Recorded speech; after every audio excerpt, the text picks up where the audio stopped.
аксари мо дар бораи шоҳномаи Абулқосим Фирдавсӣ маълумот дорем ва ҳар боре ки шоҳномаро мутолиа мекунем боз рӯҳияи дигар мегирем ва бо завқ онро ба дигарон нақл мекунем. мо гурӯҳи эҷодӣ намоишномаи достони Рустамро аз Театри давлатӣ Лухтаки шаҳри Душанбе интихоб кардем ва ин достонро ба мову шумо ҳунарпешаи нотакрор Хотам Салимов нақл хоҳад кард. Слышите? На свет родился Рустам! Рустам родился! Рустам!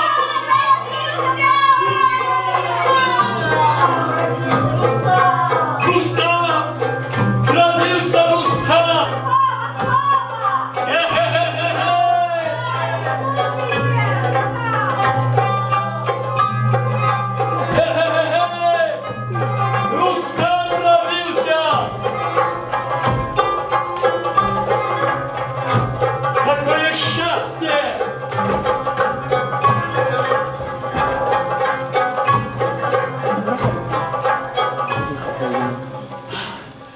Край родной, пришел он озарить судьбою иной.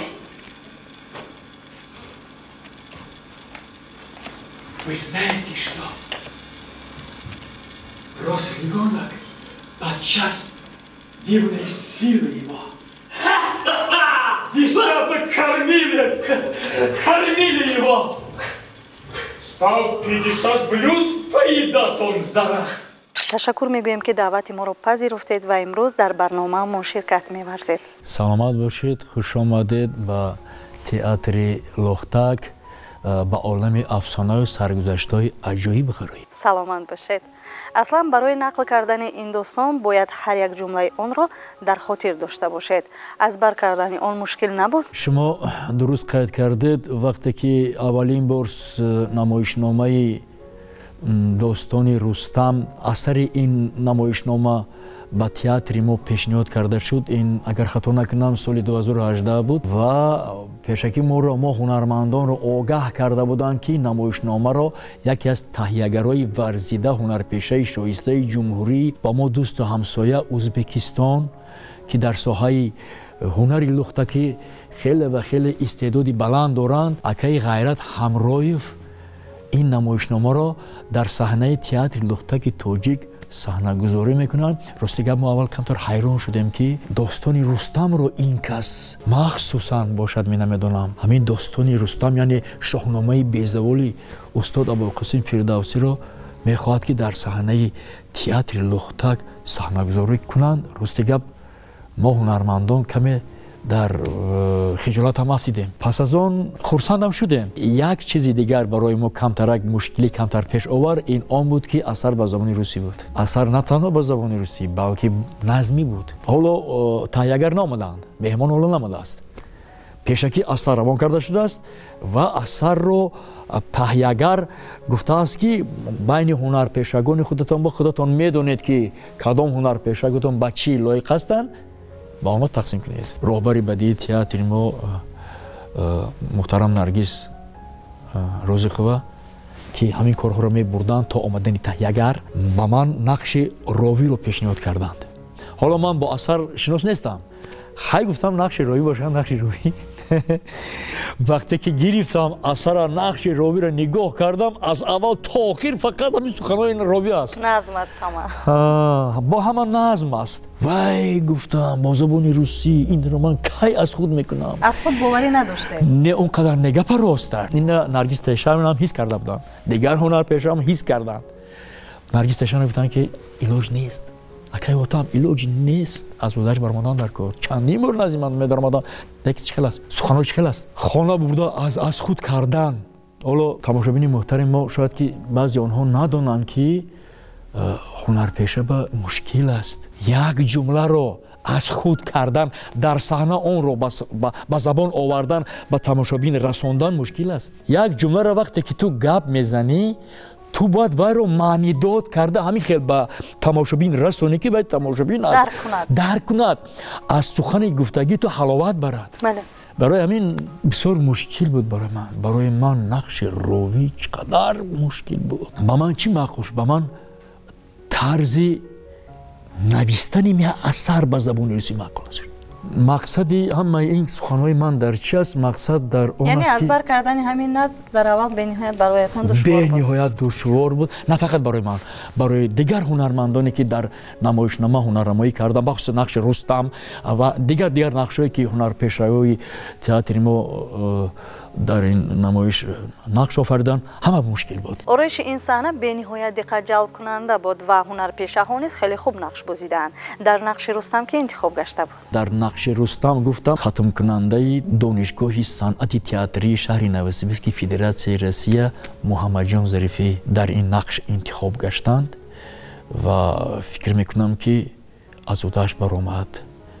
барои чӣ баромад? чунки он кас дар аллакай таҳкурсӣ доштанд. вақте дар таҳсил дар донишгоҳ 4 сол Муҳаммаҷон таҳсил кард ва таҳкурсии донистани забон дар вай буд. барои ҳамин мо ба инқадар мушкил нашуд.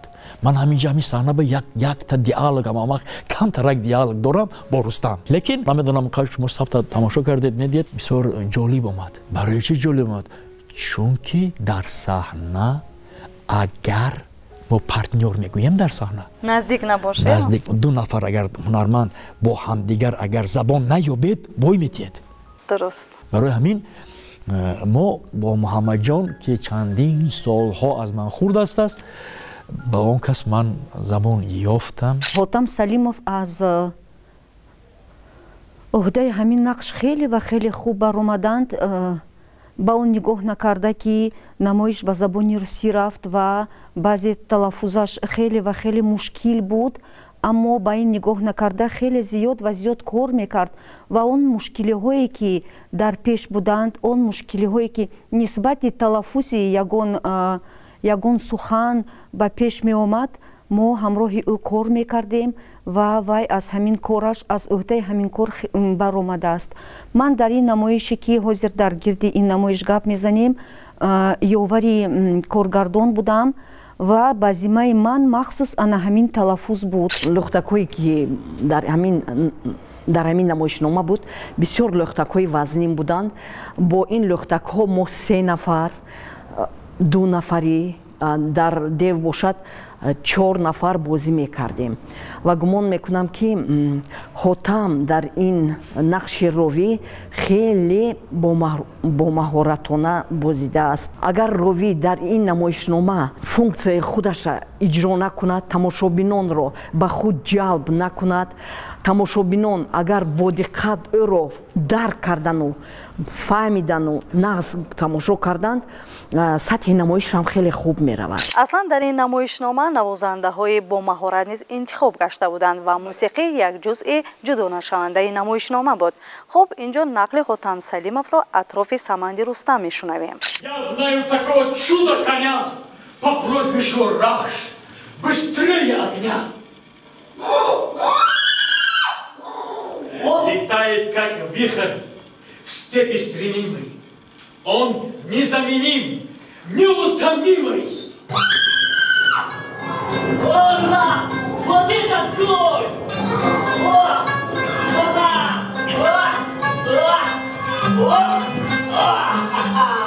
Кураж! Дорогу!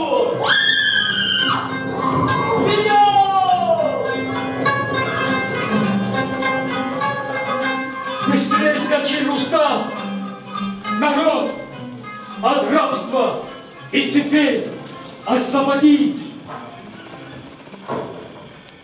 шумо дар намоишнома бо як ҳиссиёти наҷиб нақш меофаред ва нақши Рустам намоишномаро пурра мекард, ҳаминтар не? бале, дар ҳақиқат гап дар сари он ки таҳягар аз шоҳномаи безаволи устод Абулқосим Фирдавсӣ достони Рустам ҳамаи онро интихоб накардааст. вай танҳо давраи таваллудшавӣ, кӯдакӣ ва навравсию ҷавонии Рустамро интихоб кард. барои чӣ? барои театри лӯхтак. барои он ки ин намоишномаро ҳам мактабҳои миёнаву ҳам ҷавонон тамошо мекунанд махсус ҳамин пора интихоб карда шудааст. чӣ хеле вай таваллуд шуд, чӣ хеле вай калом шуд ва чӣ хеле вай аввалин бор қаҳрамонии худро нишон дод дар ин саҳна. чуноки шумо мебинед бо шери жаён меҷангад, бо ин ҷин ҳаст инҷа ба аҷина мегӯем, бо он кас мубориза меборад, бо дев ва аждаҳо. ҳамаи ин муборизаҳои Рустам дар давраи ҷавонии вай ба вуқӯъ пайваста аст. агар ҳамин намоишномаро бенақл, яъне бо офаридани нақш нишон медодед, имкон буд? имкон буд, лекин гап дар сари он ки ман худам рости гап то ҳозира он қадар нафаҳмидам ки рови инҷо ки аст.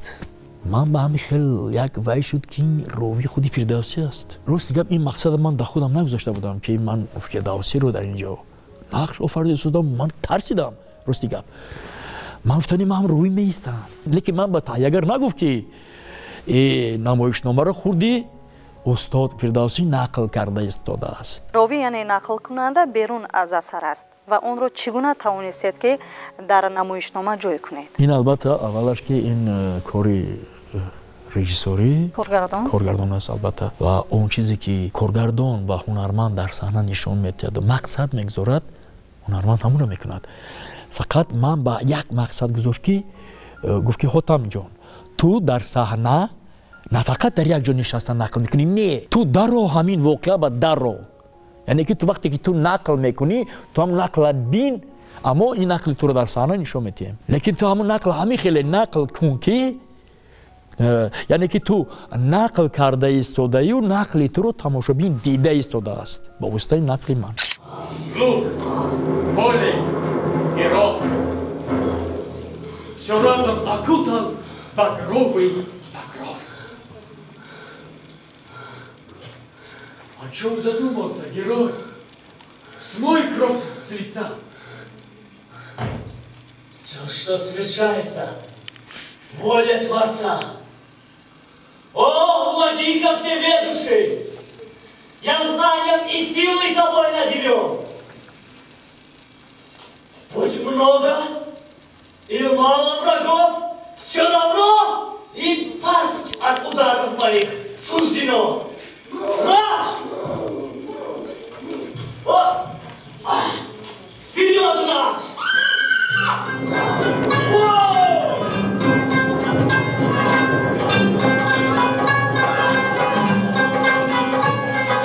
Колун седлаком хватил Астана, и вновь исполин оседлал скакуна.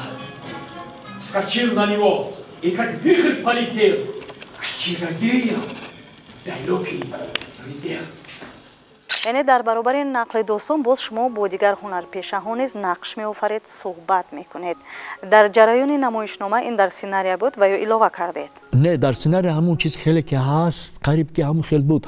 ҳоло он ки вақте ки таҳиягар худашон омадан, меҳмон устод акаи Ғайрат омадан бо мо аз наздик шиносидан, бо хеле ҳам суҳбат шудем, нақшҳоро тақсим кардагӣ аллакай бо мо суҳбат кардан. мо фақат як хел пешниҳодҳои худро ба хусус мана ҳунарпешагои мо нафароне ки дар намоиш нақшофарӣ мекарданд, баъзе калимаҳо, баъзе ҷумлаҳо каме кӯтоҳ карда шуд, як хел калимаҳош каме дигаргун карда шуд. пас аз он мо кора сар кардем. ман гуфтане ки дар саҳна вақте ки ҳунарпеша нақши ровиро меофарад, ман фикр мекунам ки назар ба он ки ҳунарпеша дар саҳна нақш меофарад бисёр мушкил аст.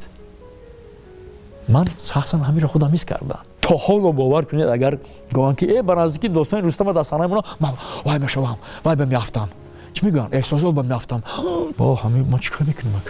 яъне ки барои шумо то ҳол мушкил аст нақши ровиро бозидан? мушкил аст, бовар кунед, мушкил аст. баъде ки намоишнома рӯи саҳна оварда шуду ба тамошобин пешкаш гардид ва вақте ки тамошобин маро гӯш мекард, ман гуфтам сухан, то ки сухан, ин забони кӯшиш мекардед суханро фаромӯш накунед. забони русӣ ки буд, барзами ин боз назм ки буд. ман кӯшиш мекардам ки ӯзам як калимаша нодуруст ки гап назад. рӯзи аввал рости гап якум бор вақте ки намоиш додем камбудӣ буд. хай ягон кор бе камбудӣ намешавад. албатта якум бор аст намоиш додам барои тамошобин, камтар камбудӣ буд.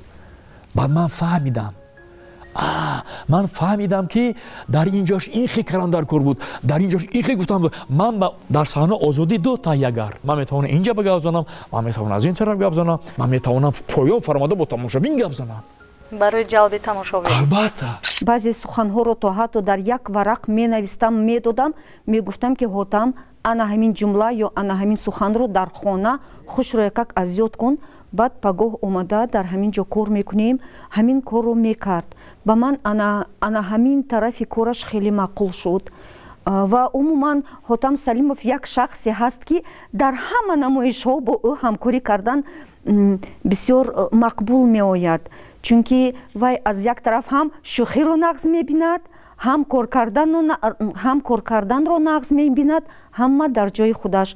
ҷое ки бошад шӯхӣ мекунем, ҷое ки бошад боз кор мекунем. ва масалан агар ба ягон хатогӣ роҳ диҳад ва ман ба ӯ гӯям ки дар ҳамин ҷо хато кардӣ, вай хафа намешавад, баръакс бо хурсанд мешавад ва мегӯяд ки касе ки маро ҳурмат кунад ба хатогӣ додани ман ҳатман ба ман нишон диҳад.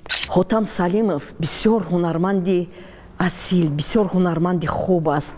Вай на танҳо дар ин намоишномаи Рустам, балки дар намоишномаи дар ҷангалаки зебо ҳам нақши ровиро бозӣ кард. Вай бисёр ба эҳтиёт аст, бисёр ба фикр аст ва ҳар коре мекунад, вай аввал андеша мекунад, баъд ҳамон корро мекунад ва вақте ки нақшро мегирад, аз ӯҳдаи нақш ба хубӣ мебарояд. ман гумон мекунам ки бо чунин ҳунармандон нақшофарӣ бисёр хуб аст. Ними намоиш мегузарад, дар байн ҳар хел садоҳо мебиёяд ки Рустам ғолиб баромад, Рустам аждаҳоро кушт. ҳама бояд хушу хурсандона зиндагӣ кунем ва дар ҳамин ҷо Салимов ҳотам ҳамчун ровӣ чунон хуб нақшашро бозӣ мекунад ки ҳатто дар байни ҳамон намоише ки вай бозӣ кард ба рақс медарояд. ҳамин рақси аҷоиби вай ин ҳам як фолклори қадимӣ бошад. дар ҳақиқат ҳар як ҳаракату ҳар як дастбардорию позании вай як маънои худашро дошт. ман дар ин намоиш як персонажи манфиро мебозам ва ин персонаж хизматгори бадии, хизматгори аҳримон мебошад ва барои он ки қаҳрамони мо Рустамро ба дом афтонад, зоҳиран ба як зани зебои худро табдил медиҳад. Аммо чӣ хеле ки дар ҳамаи афсонаҳо ҳаст, бадӣ ҳамеша мағлуб меёбад. Красавицы облик она приняла. Да. Ай, иди сюда. Вот старый, уродливый, бедный была. Что? Нечистая. Да, хватись! Спасибо, красавица! Явилась, пленяя воителю взор, и ласковый с ним завела разговор. О, властелин сердца моего, выпей вина. О, спасибо, красавица! Спасибо! Пей, забвение в чаше. ҳамин асареро ки шумо нақл мекунед махсус барои намоишнома ход кардед ва ё аз даврони наврасӣ аллакай ин достонро ба пуррагӣ медонистед? албатта медонистам. ҳамин дар хотирам аст. ман намедонам синфи чанд мехондам. аввалин бор дар дасти ман китоби шоҳнома афтид. лекин ба насри буд. муаллиф устод Сотимуллоҳзода.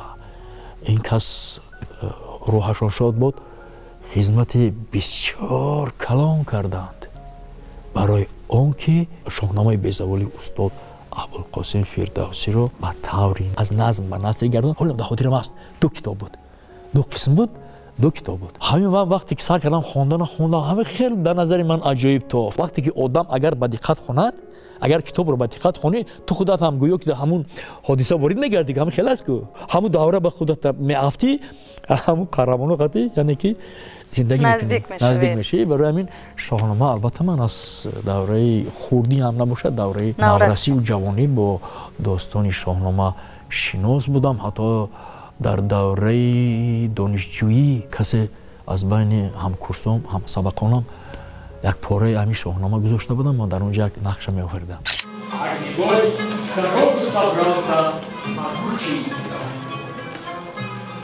Там мчался Рустам, словно яростный слон, петлей смертоносную вооружен. И подвигом жажды в душе ощутив, и сердце отвагой воспламенив, вперед идет великан, летит его раж, как степной ураган. И в логово дива он смело идет, как ясное солнце мчится вперед. Казался огромную глыбою див, лежал он, ущелья и склон заслонив.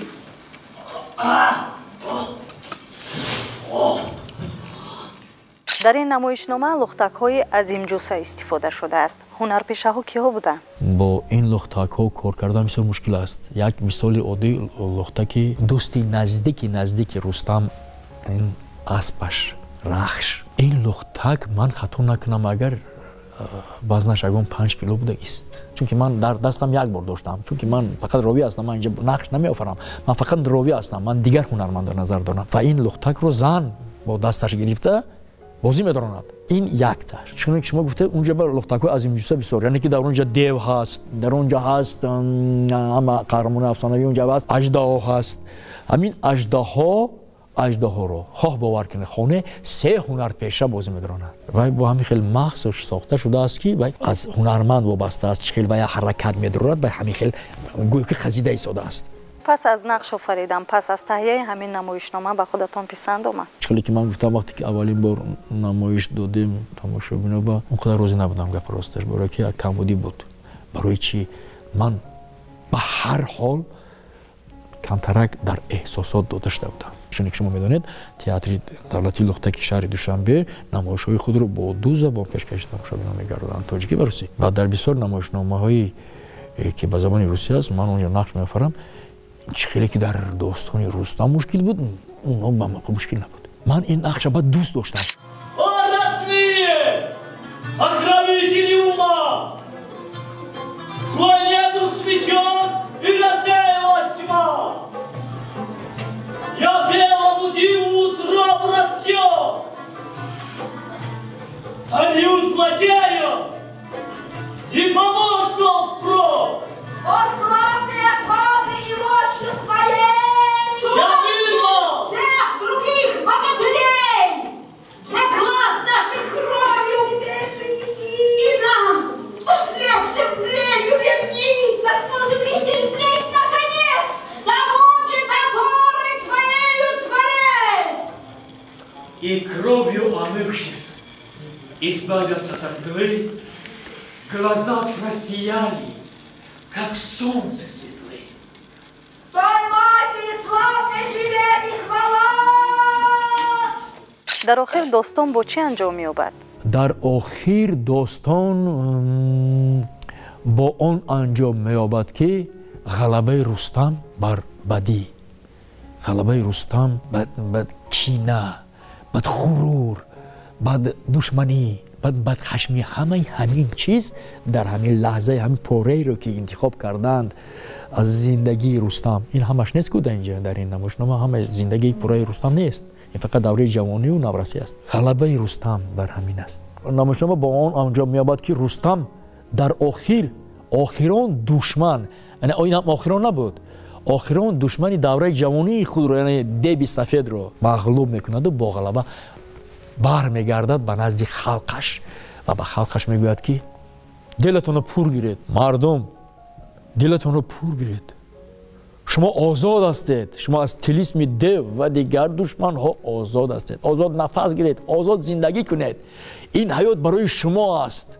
من برای شما جانم میتیم، میگوید رستم. همین سخنهای خوب دارد آخر به آخران سخنهایی که وقتی که نمایش انجام مییابد راوی گپ میزند.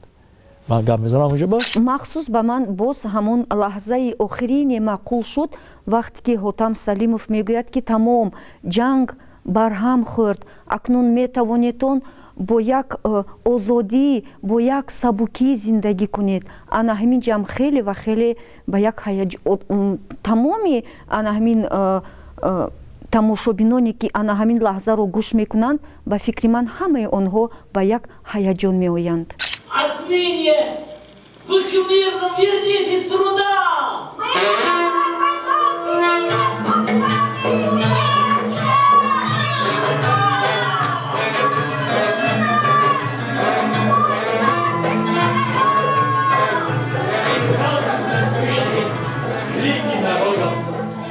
Вернулся великий глава герой.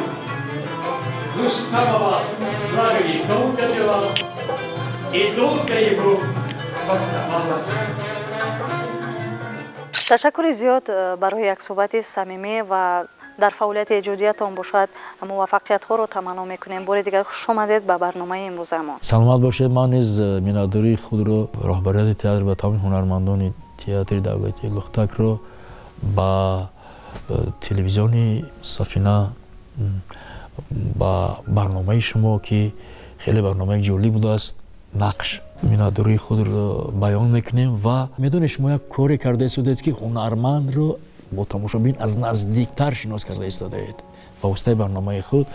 برای همین با شما سلامتی خوشی زندگی رو آرزومندم و تمام کارمندان تلویزیون سفینه و تماشابینی دوست داشته‌مون با مردم عزیزی تاجیکستانمون کشور عزیزمون تمام خوشی زندگی رو آرزومندم. پیروزی‌های ایجادی را تمنا دارم. تشکر زیاد. سلامت باشید. بینندگان گرامی، این بود داستان رستم از شاهنامه بیزوال استاد ابوالقاسم فردوسی در نقش‌آفرینی هنرپیشه نوتکرار حاتم سلیمov از تئاتر دولتی لختک شهر دوشنبه در برنامه نقش. خیر تا دیداری نوبتی.